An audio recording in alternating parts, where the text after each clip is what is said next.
All right, architect, welcome back to your drafting table. Let's pull out the blueprints of your world and take a good hard look. This is the fundamental truth we have to start with. You're the one in charge. You're the designer, the engineer, and the builder of the life you live in, and all the relationships that hold it together. But what happens when one of those core systems, something you're counting on for support, is actually springing a leak and draining your entire foundation? Well, today, we're running a full diagnostic on one of the most damaging system flaws out there, the one-sided relationship. Okay, let's dive right in. See, to fix a problem like this, we can't just operate on feelings, Not frustration, not hope. We have to step back and look at the dynamic objectively. We need to stop asking, why are they doing this to me, and start analyzing how the system itself actually functions. Because let's be real, consistent behavior? That's not a misunderstanding, that's data. So this is where we translate those vague gut feelings into concrete system flaws. First up, asymmetrical availability. The mechanism here is what we call convenience gating. Basically, your time and energy, they're treated like a light switch, flicked on only when needed, and the data signal is crystal clear. They notice when you show up for them, but your absence, it doesn't even register. Then there's emotional minimization. They call your vulnerability drama as a way to completely dodge any responsibility. The proof? Absolutely zero curiosity when you open up. They just shut it down. And finally, you've got the competitive respect trap. This is scarcity theater at its finest. They keep you constantly chasing them, always in a state of doubt, just to feel a connection. So, we've found the leak. But what's the actual cost? I mean, what kind of damage is this faulty architecture really doing to your core structure? Let's actually run the numbers. And the costs, they are immense. They really fall into two main categories. First, you got cognitive debt. Think of this as all the mental energy you're burning by constantly overthinking, scanning their moods, carrying the emotional weight for two people. It's just exhausting. But what's even more dangerous is the second one, identity risk. When you're constantly fighting just for a basic level of respect, you are unconsciously teaching yourself, programming yourself to believe that you deserve to be minimized. You're literally changing your own internal blueprint for the worse. Okay, enough with the diagnosis. It is time for action.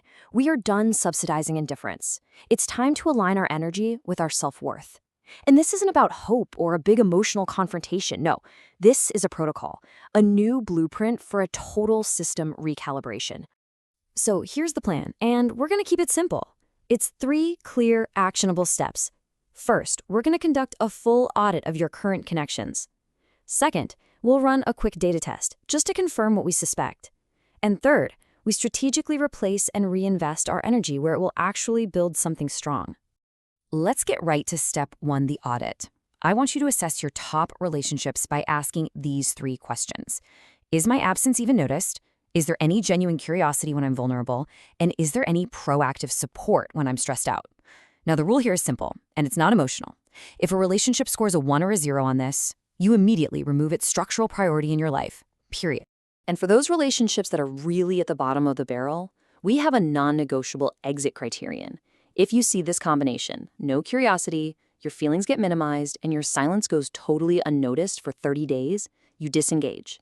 This isn't a negotiation. It's a conclusion based on the facts. Okay, so now you have the data and you've made the decision. The next step takes precision.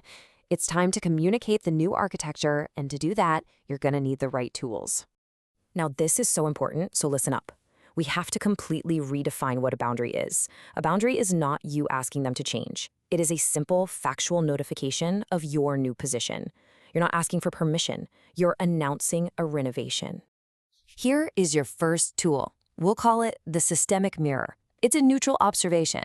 You're just holding a mirror up to the dynamic, stating the data, and announcing your new position.